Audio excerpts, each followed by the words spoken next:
Good morning. Welcome to the next to last day of lecture, which is kind of crazy to think about. These last 2 days are going to be devoted to the final lecture exam, which is next week.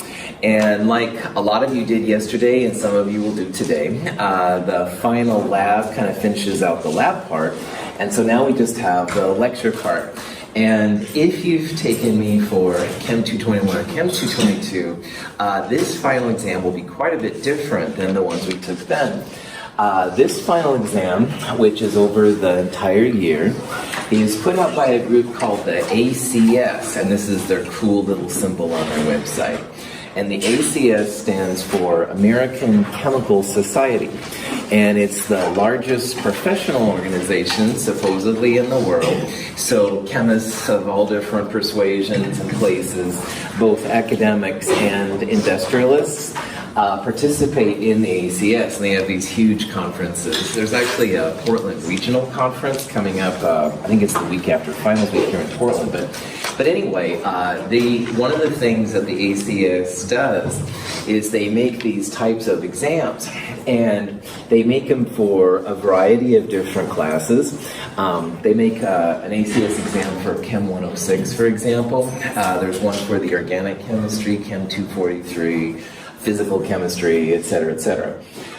The advantage of having an exam like that from my perspective is that, I can get up here and I can teach and I can tell you quick and dirties and give you bad jokes until the end of the world, but do I really know that you're learning it? All right? Because everything I make is based around my perspective and stuff like that. So if I give an exam like this and my students overall do well, then that's like a pat on my back, and it says like, yeah, okay, I guess I am teaching okay. So this is actually pretty important to me too, because I want to know that I'm doing okay and that you guys are learning and stuff like that. There are also, though, advantages from your perspective as well as to why this is a good exam. We'll talk about this here in a little bit. So do realize that this will be definitely different than all the exams and stuff you've taken before, but I'll be honest, I expect the different here to be better. So let's talk about it, all right? So this ACS exam, which is the lecture final, all right, those are the same thing. The ACS final, the lecture final, same exact thing. It's put out by this group, the American Chemical Society. Oh, there's another one of their little logos and stuff like that they use. This exam, one reason why it will be better, and quote unquote, is that all of your materials that you've taken so far from me have been based on a raw score. And so what I mean by that is like you get 9 out of 10, 90%, 8 out of 10, 80%, stuff like that. This exam, though, because it's been given out by this huge professional organization, has been given out to, depending on who you talk to, hundreds or even thousands of students in your position already. And they tabulated this data using statistics and things like that to create basically like a scaled system, a scaled score system. So what that means, for example, is that out of all the questions, you don't have to get them all right to get 100%. I don't remember the numbers off the top of my head, but you can miss like 5 or 6 of the questions and still get a quote-unquote 100% because it's a scaled exam, all right? It's been given out over lots of different people and stuff. So you're going to have like 2 possible scores in this exam, all right? You're going to have then the scaled exam score, which is based on these national averages and stuff like that. You'll also have a raw score, which is like 9 out of 10 is 90%, 8 out of 10 is 80%. And whichever one is higher, that's the one you're going to get, all right? So people usually do pretty well on this exam, all right, which is pretty cool. And I want you to focus on getting a better one and stuff like that. Another thing about this midterm, which is different, is that while every one of my multiple choice questions has had 5 possible answers, this one only has 4, all right? So there's fewer like pieces and stuff to lead you astray. And also, while the midterm questions and stuff like that we've seen this quarter even, some of those get kind of complicated, kind of deep. These are going to be more like just basic, all right? They're going to be more not quite as many steps involved to do them. So, like I said, people usually do pretty well. Now, this exam, like I said, is over all of Chem 221 through Chem 223, and that's obviously a lot of information. So there's no way you're going to be able to go back and learn from, chapter 1 up to this point. That would be ridiculous. I do have a study guide. It's in the companion, and it's on the website, and I will send you a link and stuff if you remember. And the study guide has kind of the topics that I want you to look at. And if a topic is not on this list, so for example, molecular orbital theory from Chem 222, if something like that is not on there, then you shouldn't study it, all right? So molecular orbital theory will not be on the ACS study or the ACS exam. Hopefully this will give you an idea of some of the topics to look for, all right? If you see a topic on there that you're like, boy, I don't remember that, or I'm a little fuzzy, that would be something to focus in on, all right, and try and focus on it and take care of business. And of course, you can ask me. So today and Friday, all right, we're just going to go over essentially a series of questions and stuff where I'm going to try and remind you of some of the things we've looked at since the fall in Chem 221, or whenever you took the class. And at any time, if you have questions, of course, let me know. Every question on here, I'm putting up for a reason, all right? So hint, hint, hint. So if you feel confident with the kind of questions we're going to see, it should be good to go. On the other hand, if you see something we're going to go over, then you should, and it's not, don't feel confident, that would be a good kind of material to look into. Any questions on any of this kind of stuff? So, what's going to happen, all right, is that for most of you, the lecture final will be a week from today, basically almost exactly 1 week. It'll be in this room at 8:45 in the morning. It's a 2-hour midterm. Those of you on Wednesday, we'll also meet Wednesday and stuff. It'll be at 1:10 p.m. in the AC 2501, so the regular class. The exam itself, when you come, make sure you bring, as always, the calculator, a pencil. You'll need a Scantron with 100 questions total, all right? The only thing that you'll turn in is the final exam prep worksheet. This is right after problem set 6 in the companion, or you can get it online. And again, this worksheet is nothing more than a couple of cheesy questions to try and help you start thinking about some of the concepts you'll see on the lecture final. Now, the ACS exam itself is 75 multiple choice questions. So obviously this is more questions, but like I said, they're not as deep, all right? So for example, it might just be to find the pH of 0.1 molar HNO3, all right? Minus log of 0.1, that kind of thing. Also, each question only has 4 possible answers. So if you get one that looks pretty close to one of the answers, then knock on wood, that's probably the right one, which is cool. You'll take the exam Wednesday, either 8:45 or some of you at 1:10. I should have all of your grades up by Thursday. The ACS study guide is definitely something I would check out and stuff just to kind of give you an idea of what's going on. Yes, Margaret. I hear the exam is more conceptual rather than math-based, probably. Cool.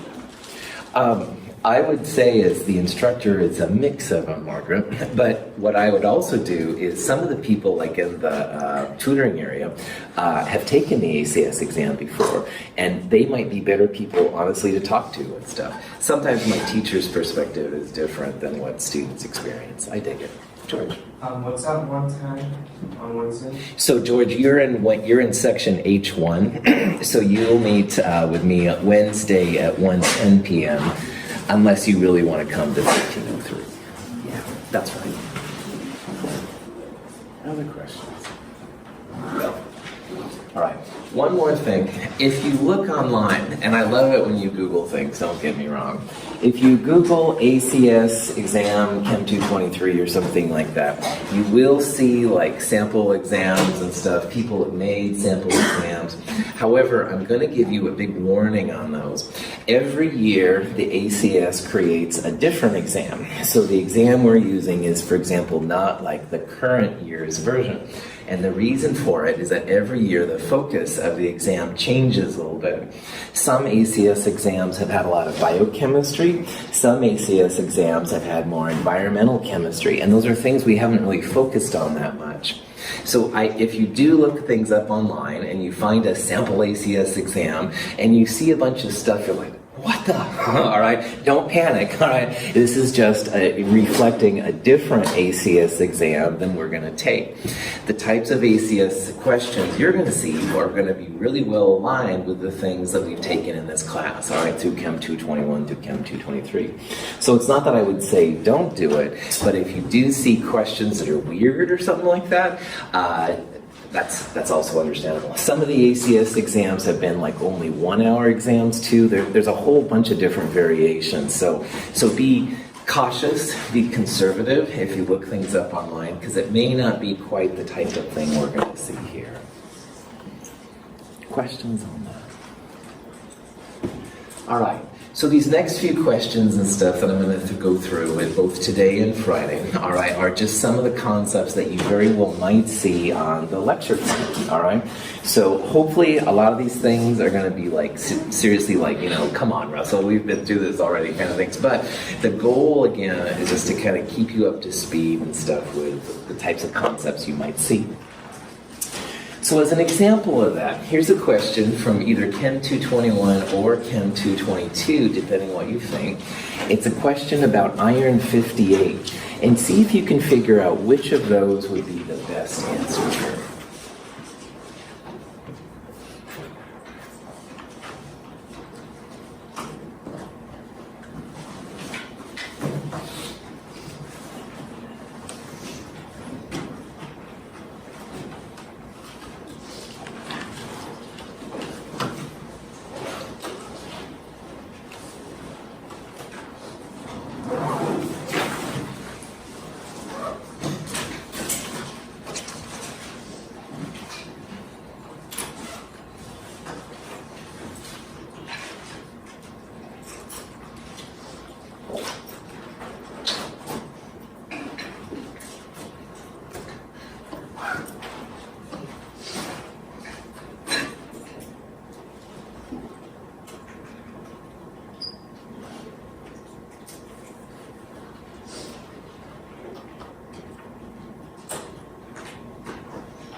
Okay, so on a question like this is a question on isotopes.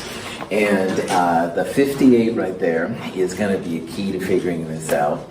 And if you remember from Chem 221 or the end of Chem 222, the periodic table always has 3 pieces of information in it. Well, it's a good periodic table. There's the molar mass number, which on these periodic tables in this room is the red number. There's the symbol for the element. So for example, Fe is iron. But the most important thing for this question is the atomic number. And on this periodic table, it's the blue whole number, which for iron is 26. So all of these 26 ups here are coming from the periodic table, all right? Iron has 26 protons. That's what that atomic number means. And if you have a neutral atom of iron, you will have an equal number of electrons. So you'd have 26 protons and 26 electrons. But when it comes to isotopes, the reason we have isotopes is that the neutrons are different. So this thing, the 58, is called the mass number. It's the protons plus neutrons. So if you want to find the number of neutrons, you take the mass number 58, you subtract the 26 number of protons, and this thing here should have 32 neutrons, all right? So the 32 would be a different element. 32 would be germanium up there, all right?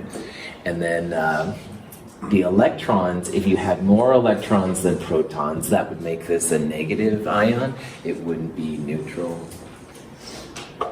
Any questions on this? Cool. So again, this is the kind of stuff we're going to go through, some stuff that you've seen, and don't be afraid to ask questions and just try it. So, speaking of which, here's a compound with nitrogen and oxygen, all right? And there's a whole bunch of different combinations of nitrogen and oxygen, but this one has 46.67% nitrogen. See if you can use this information to find the empirical formula of this nitric oxide compound. Those percentages are usually mass percentages. That would be a hint. See if you can figure out what that would be.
Sweet.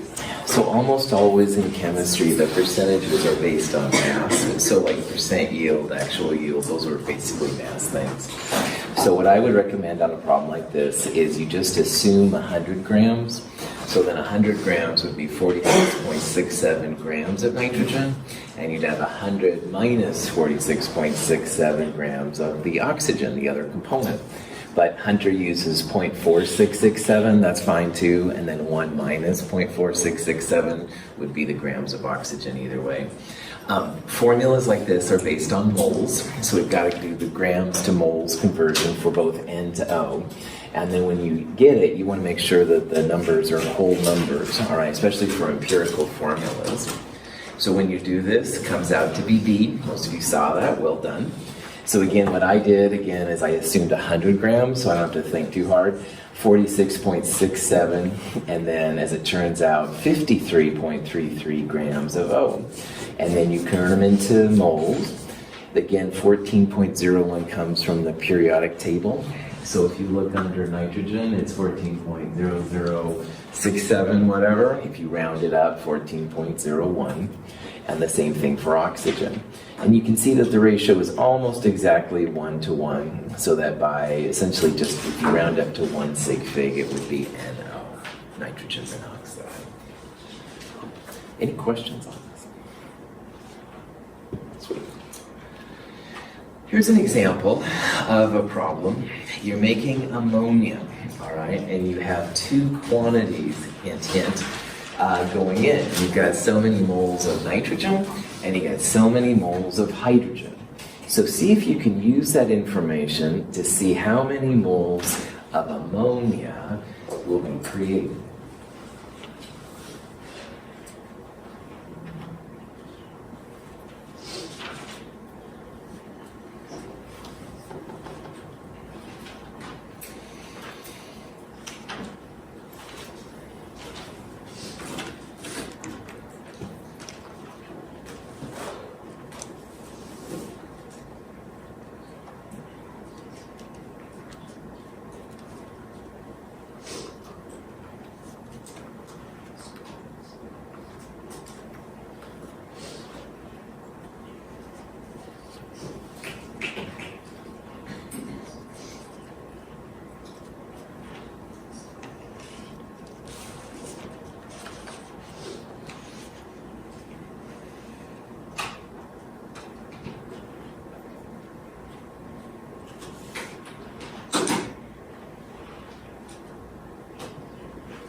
In chemistry, one of the big precepts is what's called law of mass action, and that just means that the mass that goes in can't be greater than or equal or less than the mass that comes out. All right, you have to account for everything.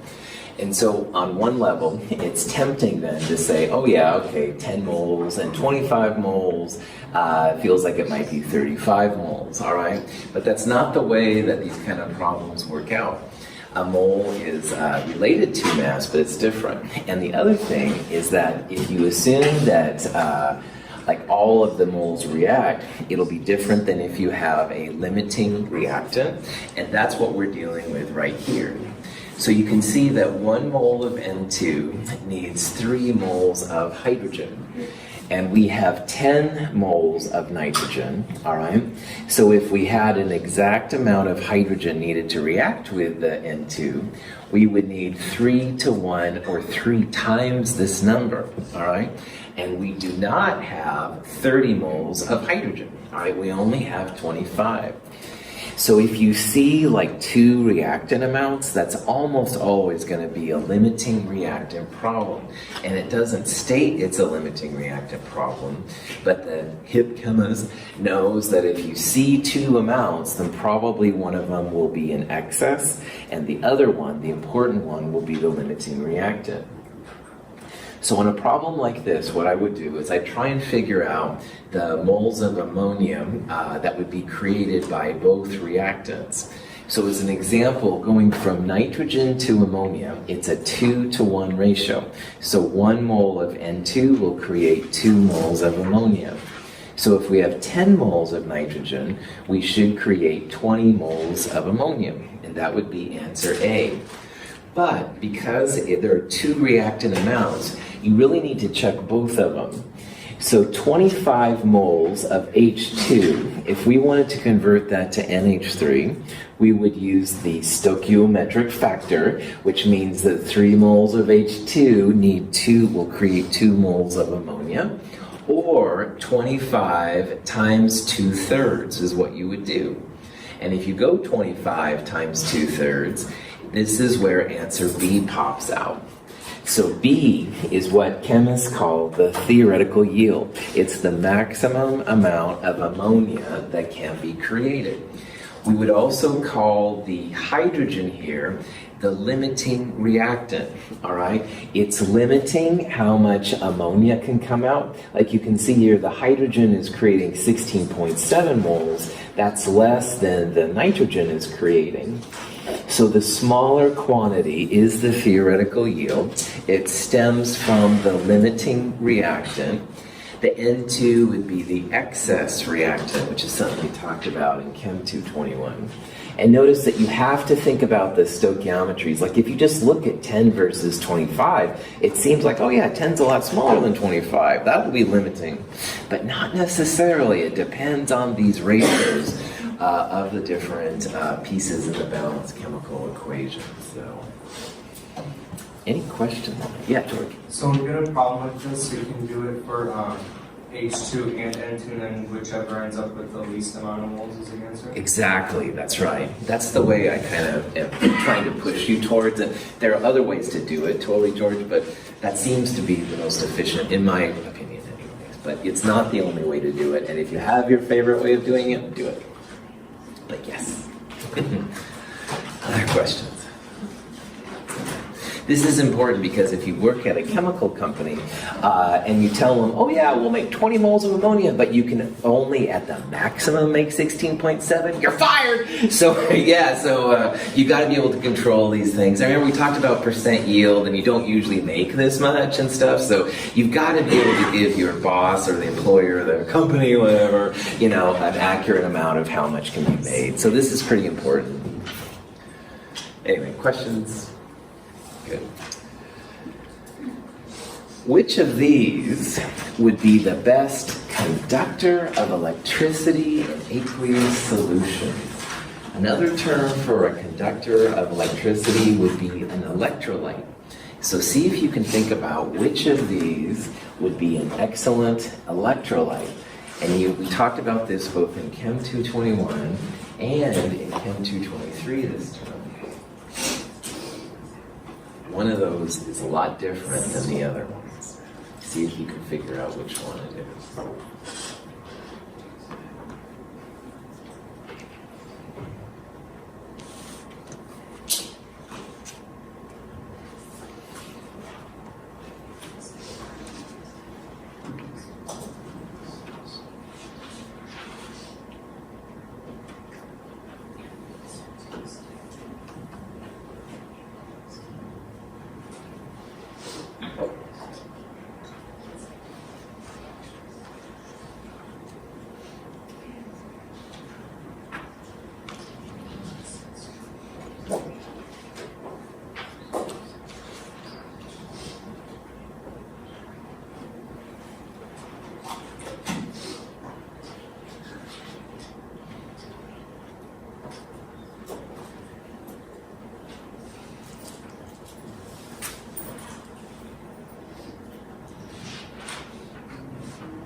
All right, this is a good question. So lots of different answers here. So let's talk about what's going on.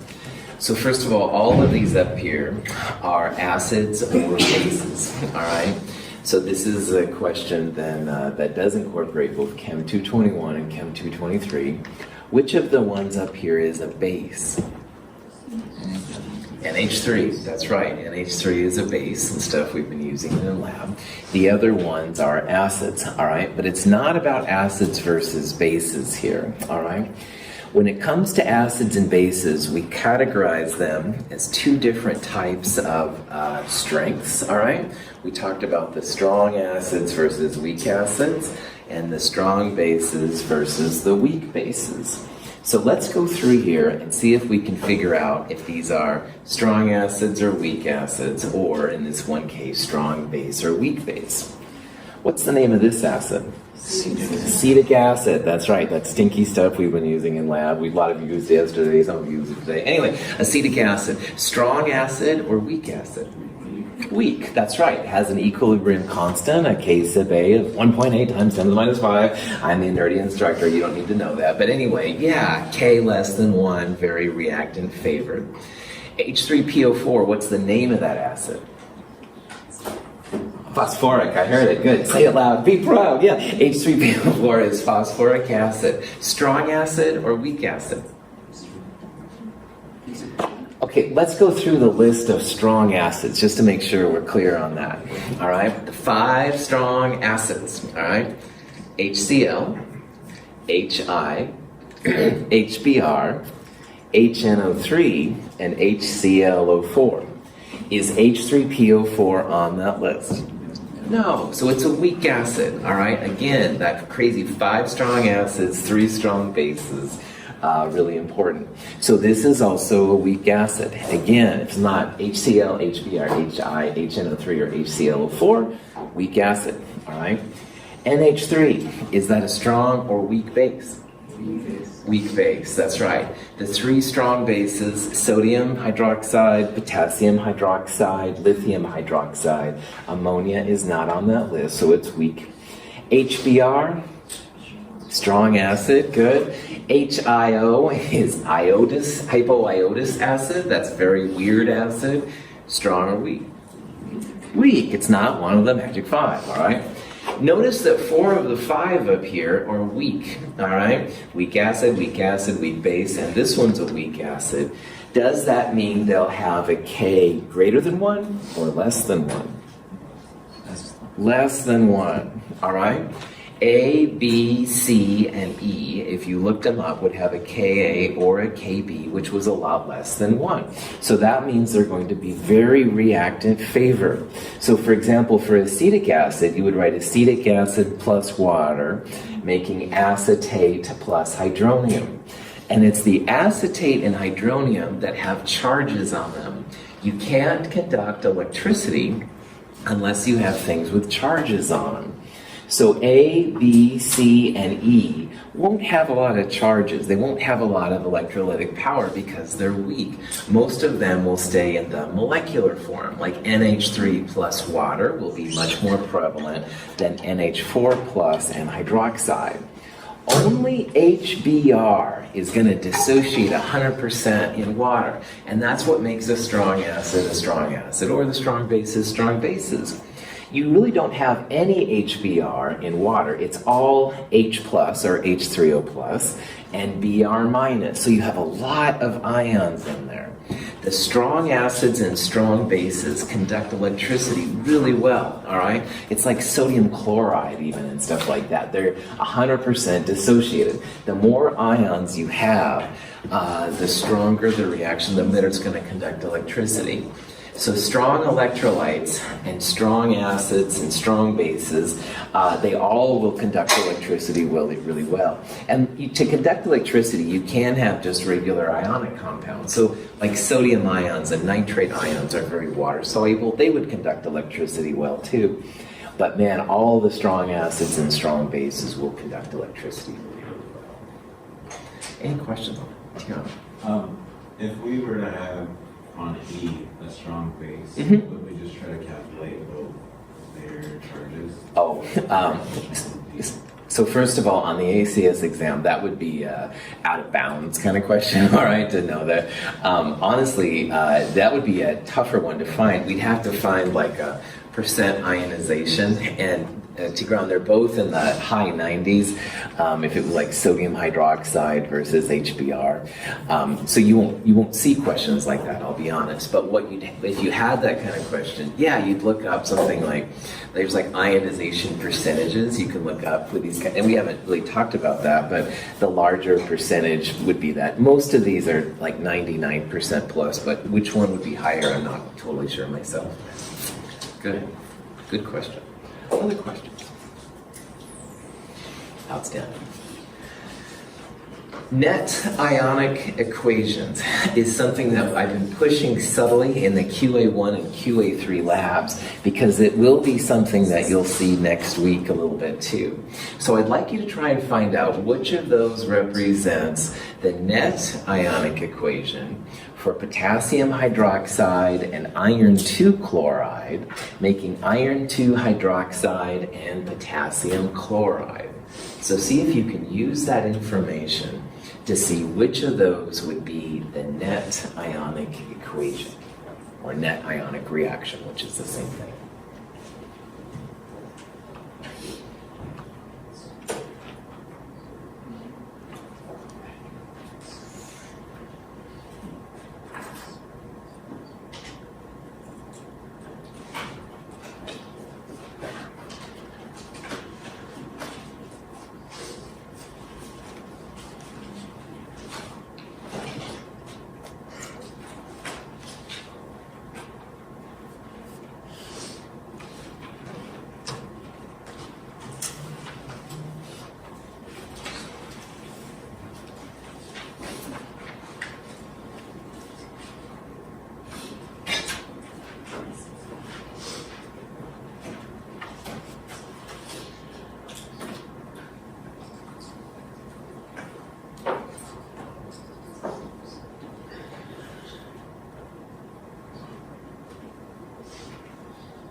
I called net ionic reactions the action of the reaction in Chem 221 because it shows the parts that are really coming together to make something.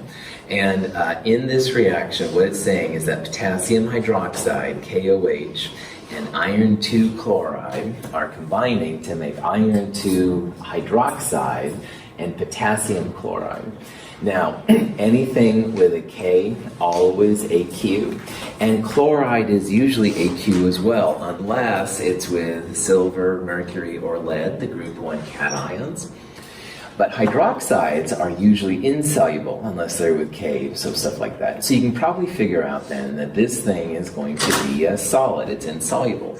And a lot of you put answer A, which is cool. This is the balanced molecular equation, all right? So if George and I are going to do this reaction, we'll have 2 parts potassium hydroxide for every 1 FeCl2, making FeOH2 and KCl. But let's say, though, that George and I go to the stockroom, we've got the iron 2 chloride. No potassium hydroxide. Darn that stockroom people.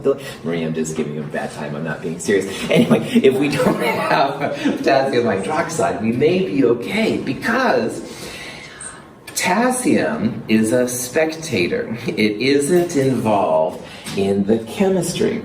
And to determine that, you never break up solids or liquids. All right, keep them as they are. But anything that's AQ, you break up into the cation and the anion.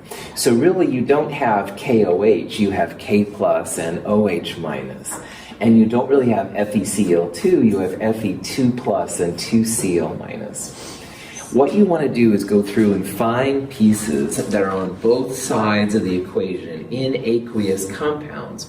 So you can probably see that K is in an aqueous compound on both sides, and Cl is in an aqueous compound on both sides. What do we call K plus and Cl minus in these kind of reactions? Spectators. Well done. They just sit on the side and they kind of watch around, all right? So George is hip enough to realize that, hey, Russell, potassium is just a spectator here. We could just as well use sodium instead of potassium. So instead of KCl, you'd have NaCl, another spectator ion. It's no problem.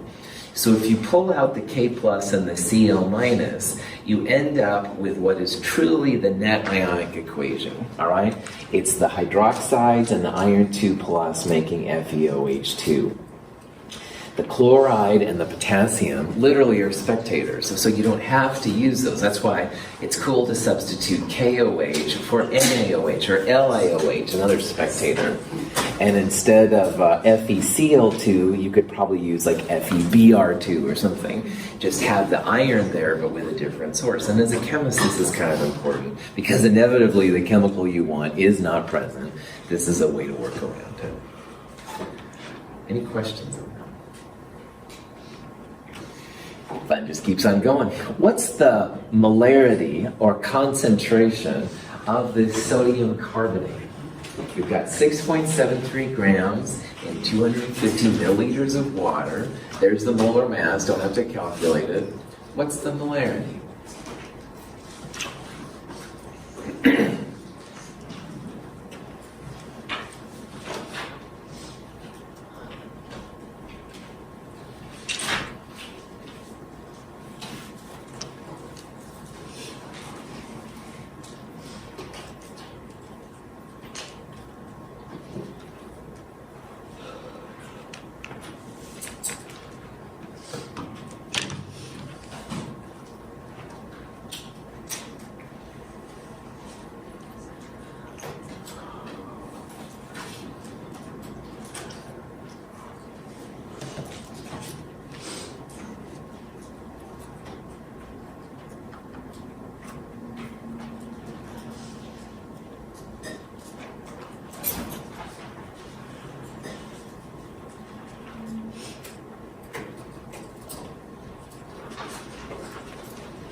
Outstanding. Molarity is moles per liter, so you need to turn the grams into moles using the molar mass, and you need to turn the milliliters into liters. How many milliliters in a liter? 1,000, right on. So to convert 250, you divide by 1,000, you get 0.250 liters. Grams to moles, 0.254 moles per liter. So again, you can see how the molar mass, the grams need to cancel, so you have moles. Divide by the volume in liters, 0.250 liters. Any questions? Cool. What's the oxidation number or charge of the manganese in KMnO4? So think about your use of charges. Remember that all of those charges together have to go to 0 because it's a neutral compound. See if you can find what the charge is on the manganese.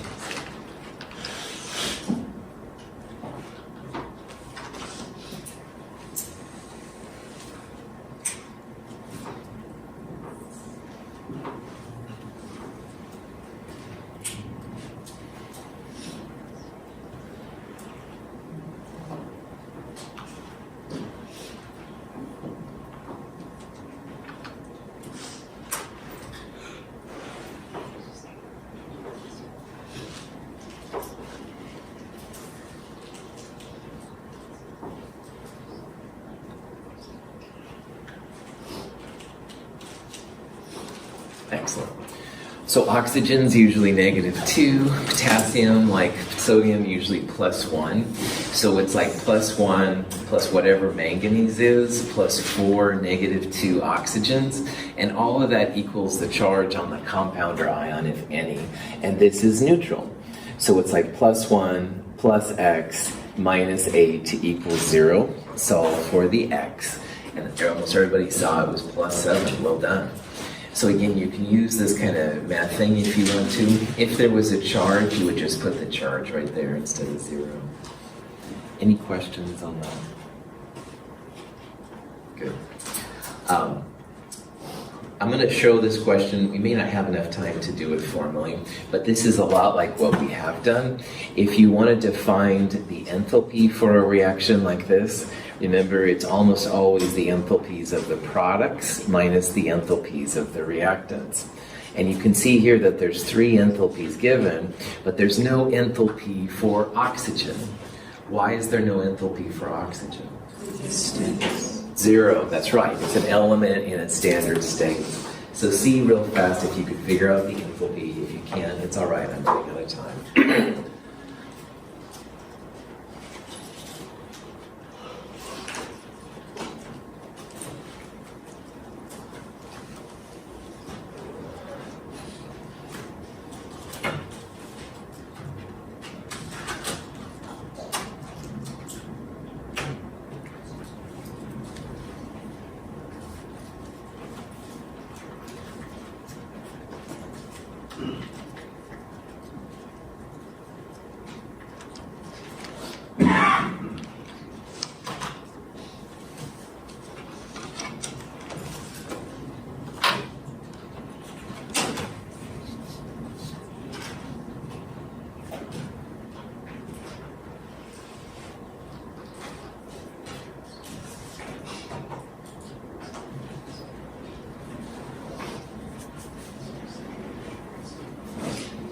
Cool. The only thing to remember is that it's products minus reactants. Multiply the water by 2 because of that 2 right there. If you had oxygen, you do it by 2, but it's 0. The answer comes out to be this, -14.8.8. Remember that delta G values will also be 0 for the elements, but entropy values will always be positive. Any questions on that? Cool. We'll do more of this on Friday. Have a wonderful day.